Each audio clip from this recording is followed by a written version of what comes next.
दोस्तों, ये स्टोरी का 31वां भाग है। अगर आपने इस स्टोरी के पिछले वाले भाग नहीं देखे तो मैंने प्लेलिस्ट में मेंशन कर दिया, आप ज़रूर जा कर के चेकआउट करें।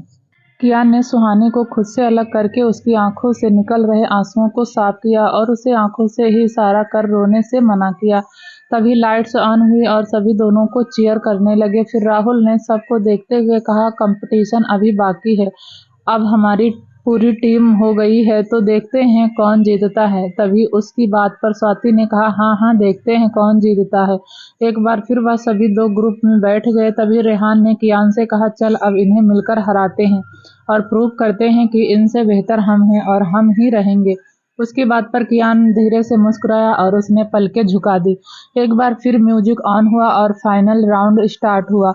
शुरुआत इस बार लड़कों ने की थी। सभी ने एक साथ कहा, चल प्यार करेगी? तो उनके पूछने पर सभी लड़कियों ने एक साथ कहा, हाँ जी हाँ जी। यह सुनकर लड़कों ने कहा, मेरे साथ चलेगी? तो उनके पूछने पर लड़कियों ने कहा, ना जी ना जी। सभी उन्हें एक साथ एंजॉय करते देखकर खुश हो रहे थे। कायरव, अनंत और ऐश्वर्या तीनों ही मुस्कुरा रहे थे। वहीं शिवन्या के चेहरे पर एक अलग ही भाव था। तभी गाना खत्म होते ही लाइट्स एक बार फिर ऑफ हो गई। जब कुछ मिनटों बाद लाइट्स दोबारा ऑन हुई तो वहां कोई नहीं था। वह जगह पूरी खाली थी। सभी लोग यह देखकर हैरान थे कि आखिर वह सब एक साथ कहाँ गायब हो गए। वहीं कॉरिडोर में एक घुटी घुटी चीज आशी के गले में दब कर रह गई थी। तभी उसने जोर से अपना पैर अर्पित के पैर पर मारा तो उसने जल्दी से आशी के मुंह पर से अपना हाथ हटा दिया। तभी आशी ने उसे गुस्से में देखते हुए कहा, तुम समझते क्या हो अपने आप को? यहाँ क्यों लेकर आए मुझे? अर्पित ने दर्द से मुंह टेढ़ा मेढ़ा बनाते हुए कहा, तुमसे बात करनी थी बेवकूफ लड़की, इतनी जोर से कौन मारता है? यह सुनकर आशी ने स्टाइल से अपने बालों को एक तरफ झटकते हुए कहा, जब मारने वाले काम करोगे तो मारूंगी ही ना। उसकी बात पर अर्पित ने स्माइल करते हुए कहा, तुम लड़कियां भी ना जानती सब हो पर फिर भी सुनना हमसे ही चाहती हो। यह सुनकर आशी ने कहा, तो क्या यह हमारा स्टाइल है? हम सब जानते हुए भी खामोश रहते हैं, तभी तो तुम्हारे होठों पर तुम्हारे दिल की बात आती है। उसकी बात पर अर्पित ने अपने एक आईब्रो उचकाते हुए कहा, अच्छा जी, तो जरा बताओ मेरे दिल में क्या है? यह सुनकर आशी ने उसकी आंखों में देखते हुए कहा, एक चोर है जो मेरी सबसे कीमती चीज चुराना चाहता है। यह सुनकर अर्पित ने भी उसकी आंखों में देखते हुए कहा, अगर यह चोर तुमसे कहे कि वह तुम्हारा कुछ चुराना नहीं चाहता बल्कि अपना सब कुछ तुम्हें देना चाहता है, तब तुम क्या कहोगी? उसकी बात पर आशी ने आंखों में शरारत भरकर और होठों पर स्माइल लिए उसे देखा और बड़ी ही अदा से उसके सामने से जाने लगी तो उसने आशी के लहंगे के दुपट्टे को पकड़ लिया, जिससे उसके आगे बढ़ते कदम रुक गए। यह देखकर अर्पित ने कहा, मेरे सवालों का जवाब नहीं दोगी? आशी ने पीछे पलटते हुए तिरछी नजरों से उसे देखते हुए कहा, देखूंगी, सोचूंगी, कल परसों कुछ कहूंगी। यह कहकर वह उसके हाथ से अपना दुपट्टा खींचकर भाग गई। उसे जाते हुए देखकर अर्पित ने अपने दोनों हाथों को हिलाकर जोर से कहा, यस यस। उधर कियान और सुहानी, रेहान और शिवी, राहुल और स्वाति और ऋत्विक और यशिका, इन सब कपल्स की लव स्टोरी अपने ट्रैक पर थी, इसलिए वे चारों कपल्स अपना रोमांस करने में बिजी थे। पर अभी अभी जिनकी प्रेम की गाड़ी ट्रैक पर आई थी वह दोनों ही गार्डन में झूले पर बैठे थे। शिव ने अपनी बाहों में आंसू को भरा हुआ था कि तभी उसने आंसू को छेड़ते हुए कहा, वैसे मैं कल जाने वाला नहीं था, तुम्हें छोड़कर मैं जाता भी कहाँ? वह सब तो मैंने तुमसे इसलिए कहा था ताकि तुम अपने दिल की बात कह दो। उसका इतना कहना ही था कि तभी आंसू ने उसके सीने पर मुक्के की बारिश कर दी। यह देखकर शिव ने फिर दोनों हाथों को पकड़कर पीछे उसकी कमर से लगाते हुए कहा, तुम्हारे दिल में हाँ थी तो होठों पर ना क्यों थी मेरी जान? यह सुनकर आंसू ने अपने हाथ छुड़ाए और दोनों हाथों को बांधकर मुंह का पाउच बनाकर बोली, क्योंकि मैं आपसे गुस्सा थी। उसकी बात पर शिव ने असमंजस में कहा, पर क्यों? उसके पूछने पर आंसू ने कहा, क्यों ना हो मैं आपसे गुस्सा? आपको पता भी है मैंने आपको कब से प्यार किया है। यह सुनकर शिव ने हैरानी से उसका चेहरा देखते हुए कहा, कब से? आंसू ने मुंह बनाते हुए कहा, जब हम पहली बार मिले थे और आपने मुझे अपने उन थपकी दोस्तों से बचाया था, तभी से। यह सुनकर शिव ने कहा, तो फिर तुमने यहाँ कहा क्यों नहीं? उसकी बात पर आंसू ने उसे घूरते हुए कहा, क्या कहते वापस लौटने के बाद आपने मुझे एक बार भी नहीं देखा? मैं इंतजार करती रह गई थी आपका कि आप एक बार तो देखेंगे, पर आपने एक बार भी नहीं देखा। आप तो मेरे साथ ऐसे कर रहे थे जैसे मुझे जानते ही नहीं थे। यह सुनकर शिव ने खींचते हुए कहा, ओह, तो अब तक तुम मुझसे इस बात का बदला ले रही थी। उसकी बात पर आंसू ने हाथ से इशारा करके कहा, हाँ, थोड़ा सा। यह देखकर शिव ने लपक कर उसका हाथ पकड़ते हुए कहा, यह थोड़ा सा था। दिन रात तुमने मुझे अपने आगे पीछे घुमाया है, अब मैं तुम्हें नहीं छोड़ने वाला। यह कहते हुए वह आंसू को यहाँ वहाँ टच करते हुए उसे गुदगुदी करने लगा। वह उसके इस तरह छूने पर खिलखिलाकर हंस रही थी और उसकी हंसी पूरे गार्डन में गूंज रही थी। 2 दिन बाद एमपी में आज वह दिन था जिसका इंतजार संजय और उस मिस्टीरियस मैन को जाने कब से था। संजय मीटिंग रूम में हेड चेयर पर बैठा था। उसके अंदर खुशी की लहर दौड़ रही थी। आज वह फिर से कंपनी और हॉस्पिटल का डायरेक्टर बनने जा रहा था। मीटिंग रूम में करीब 30 लोग थे। तभी उनमें से एक आदमी ने खड़े होकर कहा, जितने भी लोग मिस्टर संजय को सपोर्ट करते हैं वह सब अपना हाथ ऊपर करें। जैसे ही लोगों ने अपना हाथ ऊपर किया तो उन्हें देखकर संजय के चेहरे की हवाइयां उड़ गईं। खुद को अकाउंट करते हुए करीब 10 ही लोग थे जो उसके सपोर्ट में थे। यह देखकर उसने मन ही मन खुद से कहा, जिस बात का मुझे डर था वही हुआ। मैं खामखा ही उनकी बात पर खुश हो रहा था। वह अभी खुद से बात कर ही रहा था कि तभी मीटिंग रूम का दरवाजा ऐसे खुला जैसे किसी ने जोर से लात मारकर खोला हो। आवाज सुनकर सभी चौंक गए थे कि तभी किसी के कदमों की आहट सबके कानों में गई और सभी पलटकर दरवाजे की ओर देखने लगे। सबकी नजरें जूते से होते हुए उस चेहरे पर गई जिसे देखकर सबके चेहरे का रंग एक साथ उड़ गया था। कियान को देख सब ऐसे हैरान थे जैसे मानो उन सब ने जून के महीने में ओले बरसते देख लिए हों। कियान से मिलना हर कोई चाहता था पर उसकी अपॉइंटमेंट लेने में ही लोगों को महीना लग जाते थे। तब जाकर कहीं 3-4 महीने बाद ही उन्हें अपॉइंटमेंट मिलती थी। उसके बाद भी कियान से कुछ ही लोग, लगभग 0.5% लोग ही मिल पाते थे। आज अपने सामने ऐसे शख्स को देखकर सब हैरान थे। उन सभी हैरान लोगों को और हैरान करते हुए ऋत्विक और रिहान उसके पीछे से निकल कर सामने आए। ऋत्विक को देखकर जैसे एक साथ सबको सांप सूंघ गया था। उसे जिंदा देखकर सबने कानाफूसी करना शुरू कर दिया। तभी वहां 2 खाली पड़ी चेयर पर ऋत्विक और रेहान जाकर बैठ गए। कियान वही मीटिंग में पड़े काउच पर बैठ गया। उसने अपने एक पैर पर दूसरा पैर चढ़ाया हुआ था। वह किसी रियासत का राजा लग रहा था। संजय और उसके आदमियों ने अपने माथे पर छलक आए पसीने को पोंछा और अपनी डरी सहमी नजरों से कियान को देखा। उससे सबका डरना लाजिमी था। उसके डेविल रूप की क्रूरता से सब वाकिफ थे, जिसकी खबरें मैगजीन के फ्रंट पेज से लेकर आधी मैगजीन उसी की खबरों से भरी होती थी। तो भला कैसे ना कोई उसके बारे में जानता हो। उसके बराबर में खड़े अर्पित ने कियान का इशारा मिलते ही कहा, कितने लोग मिस्टर ऋत्विक सिंघानिया को सपोर्ट करते हैं। एक एक कर सभी के हाथ खड़े हो गए। संजय को मिलाकर कुल 5 लोग ही ऐसे थे जिन्होंने अपने हाथ खड़े नहीं किए थे। अर्पित ने इशारे से सबके हाथ नीचे करवाते हुए कहा, मिस्टर ऋत्विक सिंघानिया को 75% से ज्यादा वोट मिले हैं। इसी के साथ इज ऑल कंपनी के डायरेक्टर मिस्टर ऋत्विक सिंघानिया बनते हैं और अब अगले 5 सालों तक वही इस कंपनी और हॉस्पिटल के डायरेक्टर रहेंगे। And now meeting is over. उसके यह कहते ही सबने ऋत्विक को कांग्रेचुलेशन किया और सभी एक एक कर वहां से उठकर जाने लगे। संजय भी जब अपने आदमियों के साथ वहां से उठकर जाने लगा तो अर्पित ने उसे रोकते हुए कहा, आप लोग नहीं जा सकते। यह सुनकर वे रुक गए और एक दूसरे की शक्ल देखने लगे। तभी सभी लोगों के निकल जाने के बाद अभिनव कुछ ऑफिसर्स के साथ अंदर आया और उसने अपने साथ आए ऑफिसर्स को कमान रिंग टोन में कहा, अरेस्ट। पर तभी ऋत्विक ने गुस्से में संजय की कॉलर को पकड़कर उसके मुंह पर 2-4 घूंसे मारे तो उसके होंठ के कोने से खून निकलने लगा और वह नीचे गिर गया। फिर ऋत्विक ने फिर से उसकी कॉलर पकड़कर उसे उठाया और उसे गुस्से में देखते हुए दांत पीसते हुए कहा, जिस कंपनी के लिए तूने मेरे माँ पापा को मार दिया, आज मैंने वही कंपनी तुझसे वापस छीन ली है। मिला है तुझे यह सब करके, बोल जो तुझे चाहिए था वह तो मैंने तुझसे छीन लिया। संजय चुपचाप खड़ा रहा और उसकी बातें सुनता रहा कि अभिनव ने उसके हाथ में हथकड़ी पहनाते हुए कहा, मिस्टर एंड मिसेस सिंघानिया के मर्डर के इल्जाम में आर्गन्स की स्मगलिंग और बैन मेडिसिन कोई लीगल तरीके से सप्लाई करने के जुर्म में तुम्हें अरेस्ट किया जाता है। अभिनव की पूरी बात सुनकर संजय समझ गया था कि अब जेल से उसकी लाश ही वापस आएगी और यही सब सोचते हुए उसने अपनी चुप्पी तोड़ते हुए कहा, तुम्हें क्या लगता है ऋत्विक, इतना सब कुछ मैं अकेले कर सकता हूँ? मैं तो बस इस खेल का एक छोटा सा प्यादा हूँ। जितने भी इल्जाम मुझ पर लगे हैं उन सबको अंजाम देने वाला वह है जो आज तक सबको अपनी उंगली पर कठपुतली की तरह नचाते आया है। इन सब का मास्टरमाइंड वही है। यह कहते हुए उसने ऋत्विक को देखते हुए आगे कहा, उसका नाम जानना नहीं चाहोगे तुम, जिसने तुम्हारे माँ बाप को मारा और तुम्हें मारने की कोशिश की? यह सुनकर ऋत्विक ने जल्दी से कहा, कौन है वह? मुझे उसका नाम बताओ। उसकी बात पर मुस्कुराया और उसे मुस्कुराते हुए देखते हुए उसने कहा, वह वही है जिस पर तुम्हारे पापा सबसे ज्यादा भरोसा करते थे। वहां मौजूद सभी लोग अब उस आदमी का नाम जानने के लिए डिस्परेट हो रहे थे। कियान की भी भौहें चढ़ गई थी।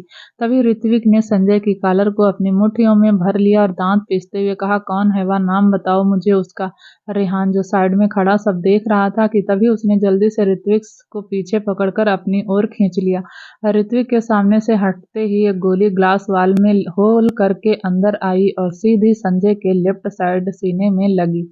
गोली लगते ही संजय नीचे गिर गया। ऋत्विक फिर से उसकी कॉलर पकड़ते हुए कहा, नाम बताओ उसका। तभी संजय ने घुटी घुटी आवाज में कहा, राजवीर रायचंद।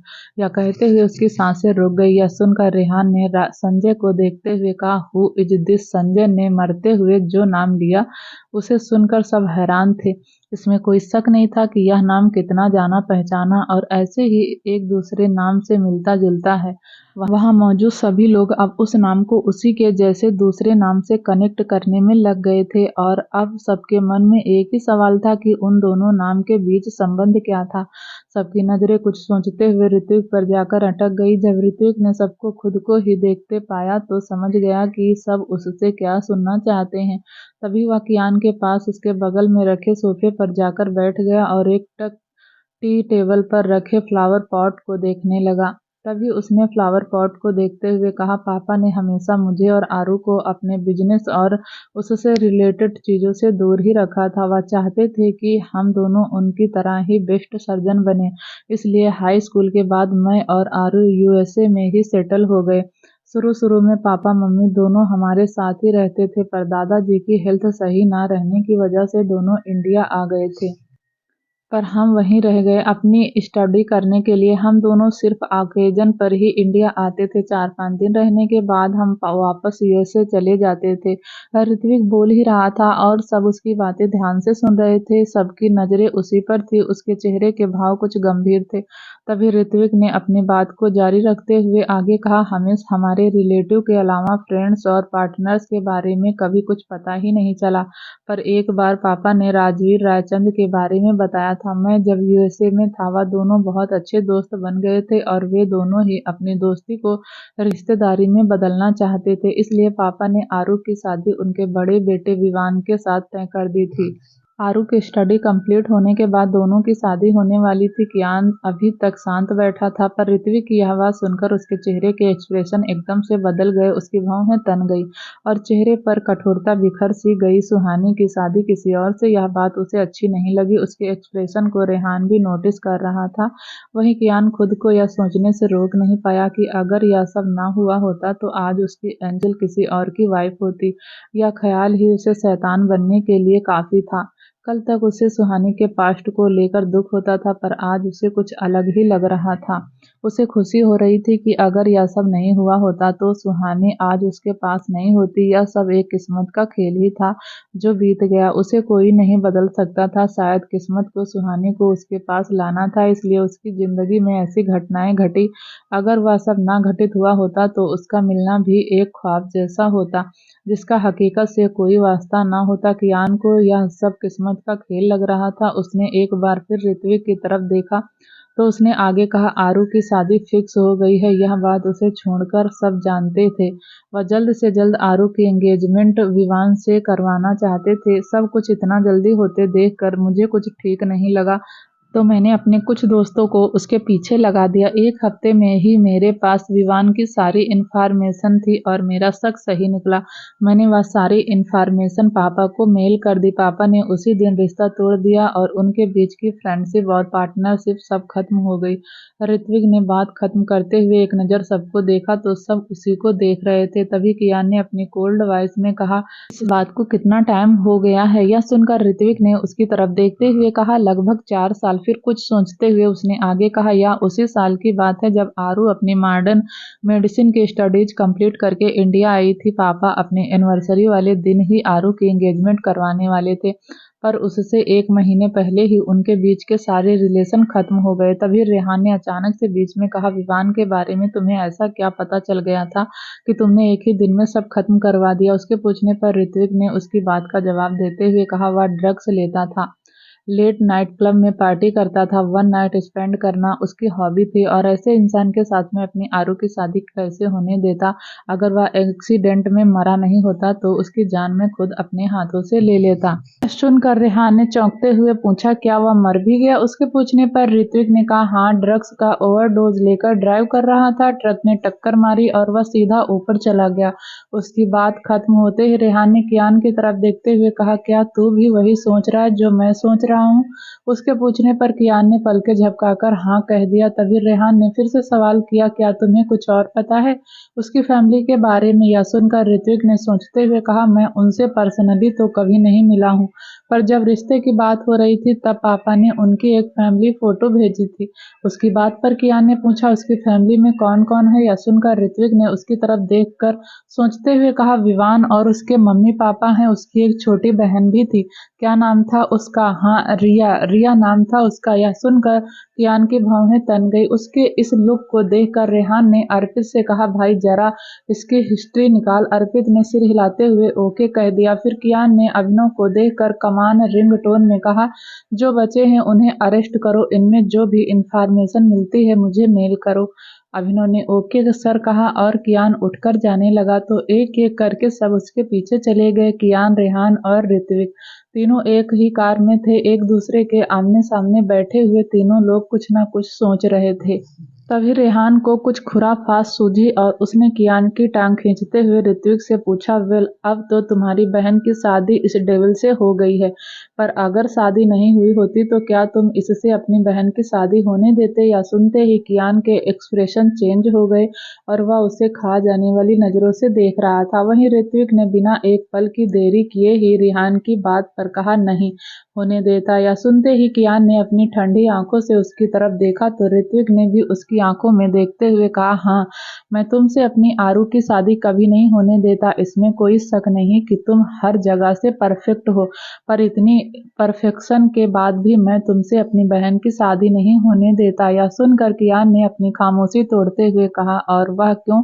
उसके पूछने पर ऋत्विक ने कहा, तुम मेरी बहन का हर तरह से ख्याल रखते हो, मैं जानता हूँ। तुम उसे कुछ नहीं होने दोगे, अपनी जान देकर भी तुम उसे बचाओगे, पर तुम्हारे साथ रहकर उसकी जिंदगी को हर पल खतरा है। वह हर पल तुम्हारे साथ खतरे के साए में रहेगी और तुम इस बात को झुठला भी नहीं सकते। यह कहते हुए ऋत्विक उसकी आंखों में ही देख रहा था। तभी रेहान ने बीच में ही खुश होते हुए कहा, वाह, क्या रीजन है, एकदम परफेक्ट, इसे तो मैं भी नहीं झुठला सकता। यह कहते हुए वह हंस रहा था तो उसकी बात पर कियान ने उसे देखते हुए कहा, लगता है तू शादी नहीं करना चाहता। यह सुनकर रेहान ने कहा, तू मुझ पर क्यों अत्याचार कर रहा है साला? वह है तेरा जीजा, तू है उसका। दोनों अपनी अनबन में मुझे क्यों बीच में ला रहे हो? रेहान ने जितनी सफाई से खुद को साइड किया था, कियान और ऋत्विक का मन कर रहा था वह अभी उसे मार मार कर उसका भर्ता बना दे। खुद ही सब शुरू करने के बाद अब खुद ही पीछे हट रहा था। वहीं दूसरी तरफ मुंबई में जब वे सभी विला में एंटर हुए तो देखा सभी हॉल में बैठे बातें कर रहे थे। कियान ने जाते हुए रुक कर कहा, सब अपनी पैकिंग कर लो, हमें आज शाम को ही यहाँ से निकलना है। यह सुनकर सुहानी ने उसके पास आते हुए कहा, पर हम जा कहाँ रहे हैं? उसकी बात पर कियान ने कहा, शादी की डेट 1 हफ्ते बाद की फिक्स हुई है, शादी पुणे में होगी, अगले 10 दिन तक हम सब पुणे में ही रहेंगे। अपनी बात कहकर वह अपने रूम की तरफ चला गया। यह सुनकर लड़कों के चेहरे पर किसी भी तरह के कोई भाव नहीं थे। वे सब उठे और अपनी पैकिंग करने के लिए अपने रूम में चले गए। वहीं लड़कियों के चेहरे पर एक डर था और उस डर का नाम था शिवन्या ओबराय। शाम होते ही सभी मेंशन के लिए निकल गए थे। विला में अर्पित और शिवा ही बचे थे। वे दोनों सुहानी, यशिका और स्वाति की फैमिली के साथ शादी से 3 दिन पहले जाने वाले थे। शाम ढल चुकी थी और धीरे धीरे रात गहरा रही थी। सफर लंबा था और एक साथ 20 से 25 गाड़ियां सड़क पर दौड़ रही थी।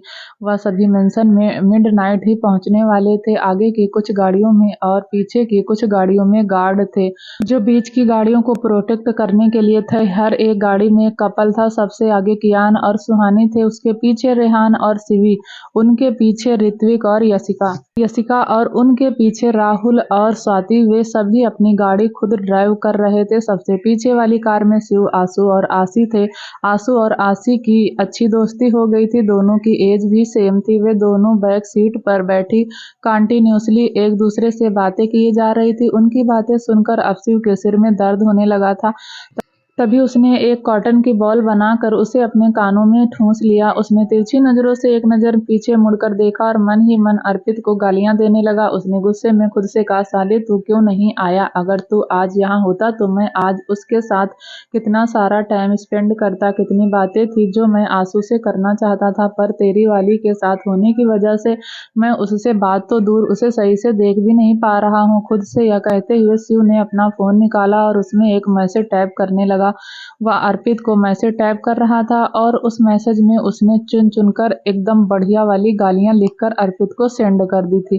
उधर अर्पित ने जैसे ही शिव का मैसेज पढ़ा तो वह हंस हंस कर लोटपोट हो रहा था। तभी उसने कहा, अब मजा आएगा साले, तू ऐसे ही परेशान रहेगा। यह कहते हुए उसने भी एक मैसेज टाइप किया और शिव को सेंड कर दिया।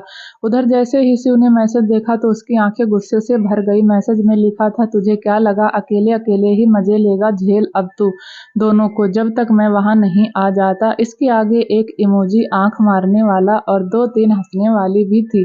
यह देखकर शिव और चिढ़ गया और तभी उसने गुस्से में फोन वापस डैशबोर्ड पर रख दिया और पीछे मुड़कर तिरछी नजरों से दोनों लड़कियों को देखा, जिन्हें देखकर ऐसा लग रहा था कि सालों पहले पिछड़ी बहनें आज मिली हों और सालों की बातें आज ही कर रही हों।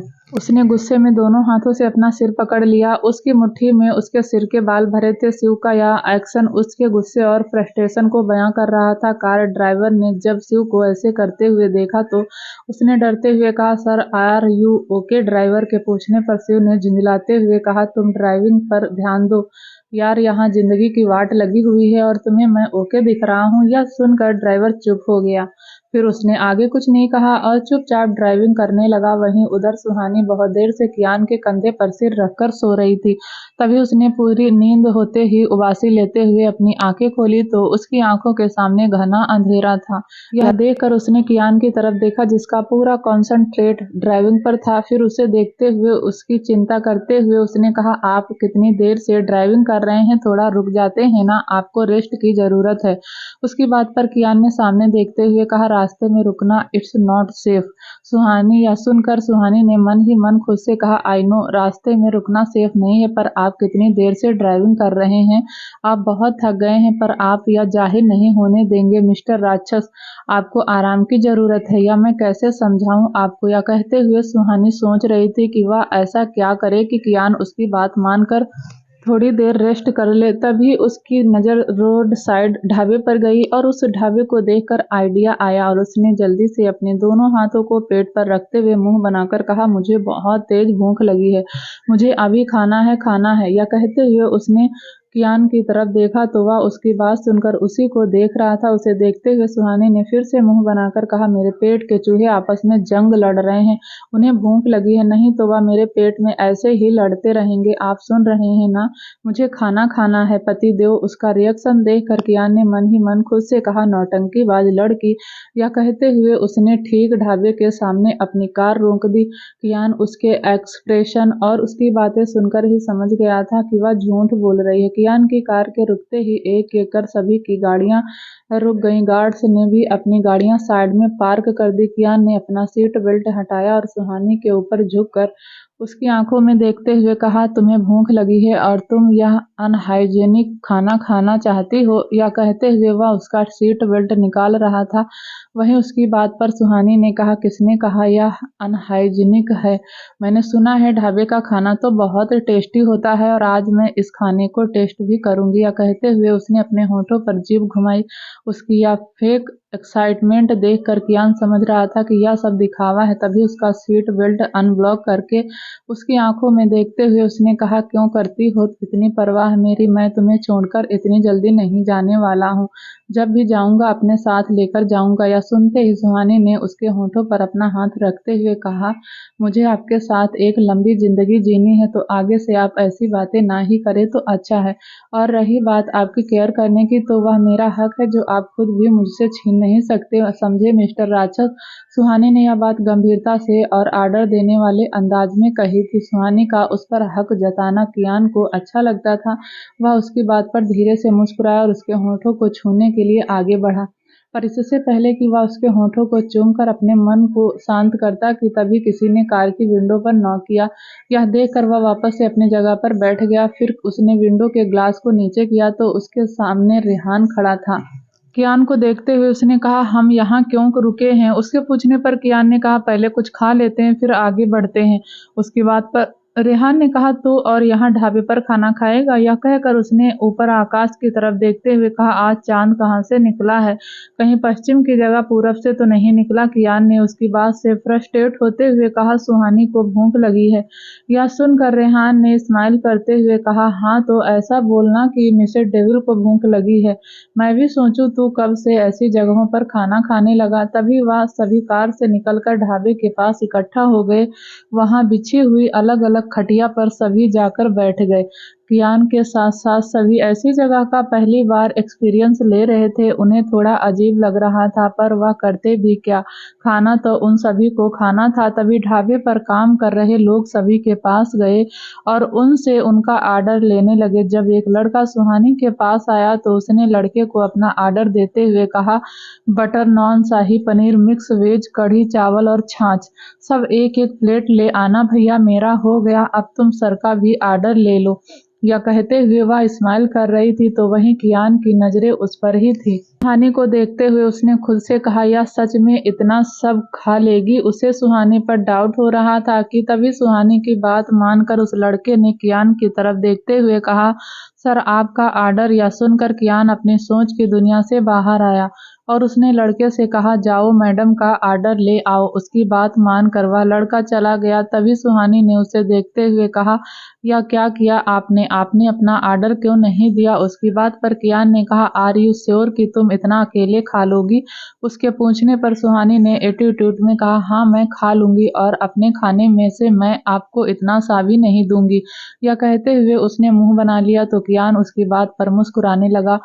वहीं उधर आंसू और आसी दोनों साथ बैठी थी। शिव को उनके साथ बैठने की जगह ही नहीं मिली तो वह गार्ड के साथ जाकर बैठ गया। फिर आंसू को देखते हुए उसने गुस्से में कहा, कीड़े पड़े तुझे, अर्पित साले कहाँ फंसा दिया तूने मुझे? रेहान और शिवी, स्वाति और राहुल उन्हीं से कुछ दूरी पर बैठे ऋत्विक और यशिका अपने खाने को और एक दूसरे को देखने में मगन थे। वहीं उनसे कुछ दूरी पर बंजारों की एक टोली बैठकर खाना खा रही थी। अभी उनमें से एक औरत, जिसकी उम्र यही कुछ लगभग 50-60 साल होगी, वह कियान और सुहानी को ही देख रही थी। जब वे दोनों ढाबे पर आए थे तभी से वह उन दोनों को देख रही थी। सुहानी अपनी नाराजगी को एक तरफ रखकर कियान को अपने हाथों से खाना खिला रही थी। यह देखकर उस औरत के होठों पर एक बड़ी सी स्माइल आ गई थी। तभी वह दोनों को देखते हुए अपनी जगह से उठी और दोनों के पास आकर उनकी नजर उतारते हुए बोली, दोनों की जोड़ी घनी बढ़िया लागे, नजर न लगे तुम दोनों को। पर एक बात मैं तुम दोनों से कहूंगी बेटा, यह जो मेरी आंखें हैं ना, घड़ी दूर की देखे हैं। हम तुम दोनों की जिंदगी में बड़े ही उतार चढ़ाव हैं, पर एक दूसरे का साथ कभी मत छोड़ना। अचानक से उसकी ऐसी बातें सुनकर कियान और सुहानी दोनों ही एक दूसरे को देखने लगे। तभी उस औरत ने कियान की तरफ इशारा करते हुए कहा, यह छोरा तो थारे से घना प्यार करे है, थारे वास्ते या सारे जहां से लड़ जाएगा। अगर इसे छोड़कर गई तो थारे को उस भगवान से भी छीन लाएगा। उसकी बातें सुहानी और कियान दोनों को ही चौंका गई थी। वह दोनों अभी भी असमंजस में थे कि यह औरत उनसे क्या बोल रही है। तभी उस औरत ने सुहानी की तरफ देखते हुए कहा, बिटिया भी थारे से कम प्रेम ना करे है, इसकी आंखों में भी घना प्यार दिखे थारे वास्ते। थारे लिए यह भी हर चुनौतियों से लड़ जावेगी और थारे वास्ते ही मर के भी वापस आवेगी। बंजारन के लिबास में अपने सामने खड़ी उस औरत को वह दोनों ही बड़े ध्यान से देख रहे थे और उसकी बातें सुन रहे थे। कुछ बातें दोनों के समझ में आई और कुछ बातें दोनों के सिर के ऊपर से चली गई। वह औरत अपनी बात कहकर चली गई थी, पर कियान और सुहानी उसकी कही बातों के बारे में सोचते हुए दोनों अभी भी एक दूसरे को देख रहे थे। वहीं सब लोगों ने अपना खाना खत्म किया और एक दूसरे का हाथ हाथों में डालकर टहल रहे थे कि तभी बंजारों की टोली ने भी गाना बजाना शुरू कर दिया। जितने भी लोग ढाबे पर थे वे सभी उनका गाना सुनकर उनके आसपास घेरा बनाकर बैठ गए। बंजारों की टोली में कुछ लोग गांव जा रहे थे तो कुछ लोग नाच रहे थे। सुहानी ने कियान का हाथ पकड़ा और उसे लेकर उनके पास आ गई और वहीं पड़े एक पत्थर पर वह दोनों बैठ गए। जैसे ही उन लोगों का गाना बजाना शुरू हुआ, कियान के फोन पर कॉल आ गया। वह उठा और कॉल पिक करने के लिए दूसरी तरफ चला गया। सुहानी की नजरें जाते हुए कियान पर ही थी। इधर बंजारे गाना गा रहे थे और नाच रहे थे और वह सब उन्हें देखकर एंजॉय कर रहे थे। तभी सुहानी उठी और कियान के पास जाकर उसे पीछे से हग कर लिया और उसके सामने आकर उसकी बलाइयां लेते हुए उसने कहा, मगन अपनी धुन में रहे मोरा सैया, पग पग लिए जाऊं तोरी बलैया। कियान ने सुहानी को पीछे से बाहों में भरा तो वह भी उसकी बाहों में समा गई। तभी उसके कंधे पर किसी ने हाथ रखा और वह अपने ख्यालों से बाहर आई। उसने देखा कि वह अभी भी वहीं उसी पत्थर पर बैठी है और बंजारे गाना बजाना कर रहे हैं। तभी उसने पीछे पलटकर देखा तो कियान उसे सवालिया नजरों से देख रहा था। सुहानी ने हल्की सी स्माइल होठों पर लिए धीरे से ना में सिर हिला दिया। कियान फिर से उसके पास बैठ गया और दोनों बंजारों को गाते नाचते हुए देखने लगे। वहां बैठे सभी कपल्स एक दूसरे के हाथ में या सिवाय शिव के अकेला ही बैठा था और आंसू और आसी को घूर रहा था। दोनों अपने ही बातों की दुनिया में मगन थी। तभी शिव ने घड़ी में टाइम देखते हुए कहा, 3 घंटे हो गए इन्हें बातें करते हुए। ऐसी कौन सी बात है इनकी जो खत्म होने का नाम ही नहीं ले रही है। आई किल यू अर्पित, मैं तुझे नहीं छोड़ूंगा। आ तू बेटा फिर बताता हूँ तुझे। शिव ने झुंझलाकर लगभग चीखते हुए कहा था, पर वह सब से इतनी दूर था कि उसकी आवाज किसी को सुनाई नहीं दी। बंजारों का गाना बजाना खत्म होते ही सभी वापस अपनी अपनी गाड़ी में बैठे और मेंशन के लिए निकल गए। रात के करीब 1 बज रहे थे जब वे सब लोग मेंशन पहुंचे तो आशु, यशिका, स्वाति और ऋत्विक, इन पांचों के अलावा सभी ओबराय मेंशन में पहले भी आ चुके थे। यह पांचों पहली बार ओबराय मेंशन आए थे। इतने बड़े और आलीशान मेंशन को देखकर पांचों के चेहरे की हवाइयां उड़ गई थी। आशी ने नजर भर कर मेंशन को देखते हुए खुद से कहा, यार यह कितना बड़ा है। इसे देखकर तो पुराने जमाने के राजमहलों की याद आ रही। आशु ने भी उसकी बात को सहमत जताते हुए कहा, हाँ यू आर राइट आशी, मैंने तो ऐसे घर सिर्फ फिल्मों में ही देखे थे। मेंशन में सभी सो रहे थे, बस मेड ही थे जो उन लोगों के आने का इंतजार कर रहे थे। सभी मेड ने उनके सामान को उनके रूम तक पहुंचाया और सब एक एक कर एक दूसरे को गुड नाइट बोलकर अपने अपने कमरे में सोने चले गए। कियान जब चेंज करके क्लोजेट रूम से बेडरूम में आया तो उसने देखा कि सुहानी ऐसे ही बिना चेंज किए सो रही है। उसके कपड़े भी पूरे अस्त व्यस्त थे। यह देखकर उसने सर हिला दिया और उसके बराबर में जाकर लेट गया। उसने सुहानी को देखा, उसके चेहरे पर सारे जहां की मासूमियत थी। वह उसे देखकर धीरे से मुस्कुराया और उसे अपनी बाहों में भर लिया। उसके माइंड में उस बंजारन औरत की कही बातें घूम रही थी। सोचते सोचते कियान को कब नींद आ गई उसे पता ही नहीं चला और वह भी नींद की आगोश में चला गया। अरे मोरी मैया, सुबह के 10 बज रहे थे पर कोई भी सो कर नहीं उठा था। देर रात सोने की वजह से किसी की भी नींद पूरी नहीं हुई थी। शिवन्या जो किसी नागिन की तरह हॉल में सोफे पर बैठी फुफकार रही थी। उसकी नजरें घड़ी की तरफ ही थी। तभी एक मेड हाथ में कॉफी की ट्रे लिए हुए वहां आई और उसने शिवन्या से कहा, मैम आपकी कॉफी।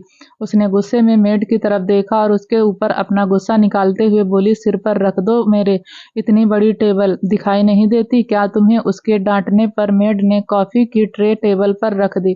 फिर वह जैसे ही जाने के लिए पीछे मुड़ी कि तभी शिवन्या ने उससे कहा, रुको। यह सुनकर मेड रुक गई और शिवन्या के आर्डर का इंतजार करने लगी कि तभी उसने मुंह बनाते हुए कहा, जाओ और उन सभी महारानियों को जगाओ जो यहाँ सिर्फ सोने आई हैं। और हाँ, शिवी को मत उठाना, उसे सोने देना, वह थक गई होगी, इतने लंबे सफर से आई है मेरी बच्ची, उसे आराम करने देना। उसकी बात पर मेड ने ओके कहा और चली गई। वहीं कियान अपनी आदत के अनुसार सुबह ही उठ गया था और वह शावर लेकर रेडी भी हो गया था कि तभी उसकी नज़र बेढंग तरीके से सो रही सुहानी पर गई। उसकी नींद पूरी होने का नाम ही नहीं ले रही थी। कियान ने उसे एक नज़र स्माइल करते हुए देखा और अपने रूम से चला गया। रूम के बाहर खड़ी मेड जो सुहानी को जगाने आई थी, उसकी हिम्मत नहीं हो रही थी कि वह डोर पर नॉक कर सके। वह कियान का रूम था, उसके डोर पर नॉक करने की हिम्मत किसी में नहीं थी। कियान के बिहेवियर से मेंशन के सभी मेड अच्छे से वाकिफ थे। हालांकि उसने कभी भी किसी मेड पर गुस्सा नहीं किया था, पर सभी ने उसका गुस्सा देखा था, इसलिए सभी उससे डरते थे और इसलिए वह मेड भी चुपचाप रूम के बाहर ही खड़ी थी। पर जैसे ही कियान रूम से निकला तो उसकी नज़र सामने खड़ी मेड पर गई। वह मेड दिखने में एक मिडिल एज की महिला लग रही थी। उसे देखकर कियान ने पूछा, आप मेरे रूम के बाहर क्या कर रही हैं? वह तो उसे देखकर ही डर गई थी और उसे देखते ही उसने अपना सिर नीचे झुका लिया था। पर तभी कियान की बात का जवाब देते हुए उसने कहा, सर, शिवन्या मैडम ने मैम को उठाने के लिए कहा था। शिवन्या का नाम सुनकर कियान ने अपनी मुट्ठी को कसकर बंद कर लिया और अपने गुस्से को कंट्रोल करते हुए उसने कहा, वह सो रही है सो डोंट डिस्टर्ब हर, और किसी और को भी डिस्टर्ब मत करना। कोई आपसे सवाल करे तो कह देना मैंने मना किया था। उसकी बात पर मेड ने सिर हिलाते हुए कहा, ओके सर। यह कहकर वह चली गई। वहीं कियान ने गुस्से में खुद से कहा, आप कभी नहीं सुधर सकती। यह कहकर वह अधिराज जी के रूम की तरफ बढ़ गया। उसी टाइम रेहान भी अपने रूम से निकला और कियान को देखकर उससे गुड मॉर्निंग विश किया। फिर उसके साथ जाते हुए उसने कहा, दादाजी से मिलने जा रहा है। उसके पूछने पर कियान ने सिर हिला दिया। वे दोनों जैसे ही अधिराज ओबराय के रूम में एंटर हुए तो वहां शिव पहले से ही मौजूद था और दादाजी से बातें कर रहा था। दादाजी उससे बहुत खुश होकर बात कर रहे थे। इतने समय बाद उन्होंने शिव को देखा था, इसलिए वह और ज्यादा खुश थे। सभी ने उनसे कियान के कहने पर शिव की मौत का सच छुपाए रखा था। वह नहीं जानते थे कि पिछले 1 साल में शिव के साथ क्या क्या हो गया था। कियान को वहां देखकर दादाजी ने कहा, मेरे दो पोते हैं पर फिर भी मेरी इच्छा को कोई पूरा नहीं कर रहा है। क्या मैं अपने पर पोते के साथ खेले बिना ही मर जाऊंगा? उन्होंने ताना मारते हुए कियान से कहा। तो उसकी बात पर शिव ने खुद का बचाव करते हुए कहा, दादाजी आप ऐसी बात क्यों कर रहे हैं? कुछ नहीं होगा आपको। और रही बात आपके पर पोते की तो भाई से कहिए ना, इनकी तो शादी भी हो चुकी है। भाई सबका इतना ख्याल रखते हैं, वह आपकी इस विश को पूरा नहीं करेंगे। देखना भाई बहुत जल्द आपकी इस इच्छा को पूरा कर देंगे। यह कहते हुए उसने सारी बात कियान के ऊपर डाल दी। वहीं कियान यह सुनकर उसे घूरकर देख रहा था। शिव उसके ऐसे घूरने का मतलब अच्छे से समझ रहा था। तभी उसने कियान के गुस्से से बचने के लिए वहां से चले जाना ही ठीक समझा और उसने जाते हुए कहा, अब आप लोग बैठकर बातें करिए, मैं थोड़ी देर में आता हूँ। यह कहकर शिव वहां से ऐसे गायब हुआ जैसे कियान ने उसके पीछे जंगली कुत्ते छोड़ दिए हों। उसके जाने के बाद कियान ने रिहान की तरफ देखा तो उसने डोर बंद करते हुए अंदर से लॉक कर दिया। फिर दोनों ही दादाजी के सामने खड़े हो गए। दोनों को देखकर दादाजी समझ गए थे कि कोई ऐसी बात है जो वे दोनों उनसे अकेले में करना चाहते हैं। तभी उन्होंने दोनों को बैठने का इशारा किया तो दोनों ही बेड के दोनों साइड बैठ गए। दादाजी सेटिंग पर बैठे थे, वह हिलने लगे तो यह देखकर कियान उठकर उनके पास आने लगा। तभी दादाजी ने उसे हाथ दिखाते हुए कहा, मैं ठीक हूँ, तुम बैठो। उनकी बात मानकर कियान वापस से अपनी जगह बैठ गया। फिर दादाजी ने दोनों को सवालिया नजरों से देखते हुए अपना चश्मा ठीक करके उनसे पूछा, बताओ क्या जानना चाहते हो? कियान ने हमेशा की तरह बिना भाव के अपनी ठंडी आवाज में कहा, दादाजी यह अमरनाथ कौन है? उसकी बात सुनकर दादाजी की भौहें सिकुड़ गई और उन्होंने दोनों को गहरी नजरों से देखते हुए कहा, तुम अमरनाथ को कैसे जानते हो? यह सुनकर कियान ने कहा, दादाजी मैं आपको सब बताऊंगा पर आप पहले मुझे इस अमरनाथ के बारे में बताइए। क्या आप इसे जानते हैं? यह कहते हुए उसने दादाजी के हाथ पर अपना हाथ रख दिया तो उन्होंने कियान के पूछने पर पुरानी बातों को याद करते हुए कहा, अमर और मैं एक ही स्कूल में थे।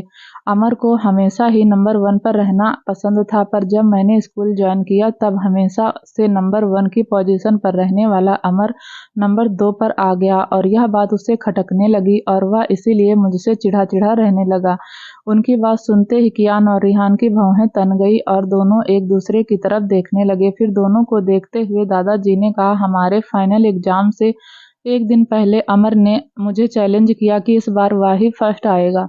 मैंने भी मुस्कुराकर उससे ऑल द बेस्ट कह दिया। मुझे नहीं पता था कि वह बात को इतना सीरियस ले लेगा। हमारी बात होने के 1 घंटे बाद ही मैंने उसे प्रिंसिपल के रूम से क्वेश्चन पेपर चुराते हुए देख लिया था। जब प्रिंसिपल को क्वेश्चन पेपर चोरी होने के बारे में पता चला तो उन्होंने सबसे पूछा और उनके पूछने पर मैंने उन्हें सच-सच बता दिया। प्रिंसिपल ने 5 सालों के लिए उसे स्कूल से रस्टिकेट कर दिया और अमर ने जाते हुए मुझसे धमकी दी कि वह मुझे नहीं छोड़ेगा और इसका बदला वह मुझसे लेकर रहेगा।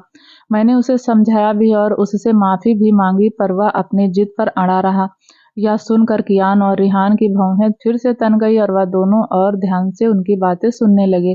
दादाजी अभी भी अपने अतीत में थे और सब याद करके दोनों को बता रहे थे। उन्हें बताते हुए उन्होंने अपना चश्मा हटा दिया और गहरी सांस लेकर आगे कहा, फिर कुछ दिनों बाद पता चला कि अमर के जो एक गवर्नमेंट ऑफिसर थे उन पर करप्ट होने का इल्जाम लगा और इसलिए उन्हें जेल हो गई। हम सभी दोस्त उससे मिलने गए थे और उसी दिन मैंने आखिरी बार अमर को देखा था। हम दोनों ही उस वक्त 15 साल के थे। यह कहते हुए दादाजी खांसने लगे कि तभी कियान ने जल्दी से उठकर उन्हें पानी दिया। रेहान भी उठकर दादाजी की पीठ सहलाने लगा। दादाजी पानी पीने लगे। फिर पानी पीकर उन्होंने एक लंबी सांस ली। कियान ने उनके हाथ से गिलास लेकर साइड टेबल पर रख दिया। फिर उन्हें देखते हुए कियान ने कहा, दादाजी आप ठीक हैं क्या? हम बाद में बात करें। उसकी बात पर दादाजी ने कहा, नहीं, अब तुम्हारा पूरा सच जानना बहुत जरूरी है। कियान बैठो, मैं तुम्हें सब बताऊंगा। उनकी बात मानकर दोनों वापस अपनी जगह बैठ गए। तभी दादाजी ने आगे कहा, तुम्हारी दादी और मैं दोनों ही एक ही क्लास में थे। हमने अपना कॉलेज पूरा होने के बाद शादी कर ली थी। उसी साल में एक बिजनेस ट्रिप के दौरान फिर से अमर से मिला और तभी मुझे पता चला कि वह तुम्हारी दादी को स्कूल टाइम से ही बहुत पसंद करता था। मुझसे शादी होने की खबर सुनकर उसका गुस्सा मुझ पर और बढ़ गया। उसने मुझे जान से मारने तक की कोशिश की और तभी मुझे पता चला कि उसके डैड के जेल जाने के बाद वह एक गैंगस्टर बन गया था। पुलिस उसे बहुत टाइम से ढूंढ रही थी पर उसे पकड़ नहीं पा रही थी। मैंने उसे पकड़वाने में पुलिस की मदद की और अमर को जेल भिजवा दिया। यह कहकर उन्होंने एक लंबी सांस ली और आगे कहा, उसने जेल जाते ही फिर से मुझे धमकी दी, वह आएगा और मुझसे बदला लेगा। यह कहकर उन्होंने एक लंबी सांस ली और आगे कहा, उसने जेल जाते जाते फिर से मुझे धमकी दी कि वह आएगा और मुझसे बदला लेगा। मैं तो बस सही का साथ दे रहा था पर वह हर बार अपनी बर्बादी का जिम्मेदार मुझे ही समझता रहा। मुझे लगा था कि वह जेल जाकर सुधर जाएगा पर मैं गलत था। कुछ सालों तक का कुछ अता पता नहीं था। फिर कुछ सालों बाद पता चला कि उसने शादी कर ली और उसके 2 बेटे भी हैं। मैं यह सुनकर खुश था कि अब उसका भी परिवार है और वह एक अच्छी जिंदगी जी रहा है, पर मेरी सोच से विपरीत उसने अपनी एक अलग ही दुनिया बना ली थी। यह सुनकर बीच में अचानक से रेहान ने कहा, कौन सी दुनिया दादाजी? उसके पूछने पर उन्होंने कहा, जेल से निकलकर उसने एक क्रिमिनल की बेटी से शादी कर ली थी जिसकी माफिया की दुनिया में बहुत अच्छी पहुंच थी। लाशों को सीढ़ियां बनाकर अमर ने माफिया की दुनिया में उस मुकाम को हासिल कर लिया था जहां सब लोग उसे अंडरवर्ल्ड का बादशाह कहने लगे थे, पर वह इन सब में मुझसे बदला लेना नहीं भूला। कुछ सालों बाद उसने मुझ पर फिर से हमला करवाया और उसी दौरान तुम्हारी दादी मुझे छोड़कर चली गई। मैंने भी सोच लिया था इस बार मैं उसे नहीं छोड़ूंगा और इस बार फिर मैंने उसे पकड़वाने के लिए पुलिस की मदद की और उसे फिर से जेल हो गई। जेल में अपनी सजा काटने के दौरान ही उसकी मौत हो गई थी। अपनी बात खत्म करते हुए दादाजी ने अपनी आंखों में छलक आए आंसुओं को साफ किया। सारी कहानी सुनकर कियान और रिहान दोनों ही सोचने लगे थे। वह हर तरह से कड़ी जोड़कर बात की तह तक पहुंचना चाह रहे थे कि तभी रेहान ने कुछ सोचते हुए अचानक से कहा, दादाजी अमर का पूरा नाम क्या था? उसके पूछने पर दादाजी ने अपना चश्मा साफ करते हुए कहा, अमरनाथ रायचंद्र राव। यह सब उसे ARR कहते थे। उसे यह सुनना बहुत पसंद था। यह नाम सुनकर दोनों ही चौंक गए और एक दूसरे को देखने लगे थे। तभी कियान ने रेहान को इशारा कर उसे कुछ भी बोलने से मना किया तो उसने भी उसका इशारा समझते हुए सिर हिला दिया। कियान उठा और दादाजी को उनकी मेडिसिन खिलाने लगा। मेडिसिन लेकर दादाजी ने कहा, तुम्हें अमर के बारे में कहाँ से पता चला? किसने बताया तुम्हें उसके बारे में? उनके पूछने पर कियान सोच में पड़ गया कि अब वह उन्हें क्या जवाब दे। फिर कुछ सोचते हुए उसने कहा, डॉक्टर ने कहा है कि आपको मेडिसिन लेने के बाद आराम करना है। हम इस बारे में बाद में बात करेंगे दादाजी, अभी आपको आराम करना चाहिए। यह कहते हुए उसने दादाजी को सुला दिया और उनके सोने के बाद दोनों ही रूम से बाहर आ गए। रूम से बाहर आते ही रेहान ने कहा, अब पता चला कि वह राघव और उसका बाप क्यों तेरे पीछे पड़े हैं। राव और ओबराय की यह दुश्मनी आज की नहीं, सालों पुरानी है। शायद इसलिए आज तक उनके अंदर बदले की आग जल रही है। पहले दादाजी, फिर मेघना आंटी, ना जाने इस दुश्मनी के पीछे और कितने लोगों को अपनी जान गंवानी पड़ेगी। कियान उसकी बात सुन रहा था, पर वह कुछ और ही सोच रहा था कि तभी रेहान को कुछ याद आया और उसने जल्दी से कहा, इसका मतलब वह दोनों भाई हैं। कियान ने उसकी अधूरी बात पूरा करते हुए कहा। यह सुनकर रेहान ने आगे कहा, राजीव रायचंद्र राव और राजवीर रायचंद्र राव दोनों भाई हैं। व्हाट अ गेम प्लान यार, यह दोनों भाई तो बड़े ही चालाक निकले। वह अभी बोल ही रहा था कि तभी कियान का फोन रिंग हुआ। उसने फोन देखा तो अर्पित उसे कॉल कर रहा था। यह देखकर उसने कॉल रिसीव किया तो अर्पित ने कॉल पर कहा, सर वे दोनों भाई हैं। उसकी बात पर कियान ने कहा, आई नो, कुछ और पता चला? उसके पूछने पर अर्पित ने कहा, हाँ, मैंने आपको मेल किया है, आप एक बार उसे देख लो। यह सुनकर कियान ने ओके कहा और कॉल कट कर दिया। वहीं उधर जब सुहानी की आंखें खुली तो घड़ी में 11 बजे थे। ये देखकर उसकी सांसें अटक गई। उसकी आंखों के सामने शिवन्या का गुस्से वाला चेहरा आ गया और उसे याद करके उसने कहा, मेरी सास मुझे आज नहीं छोड़ेगी। सुहानी, तू इतनी केयरलेस कैसे हो सकती है? कोई अपने ससुराल में 11 बजे सोकर उठता है क्या?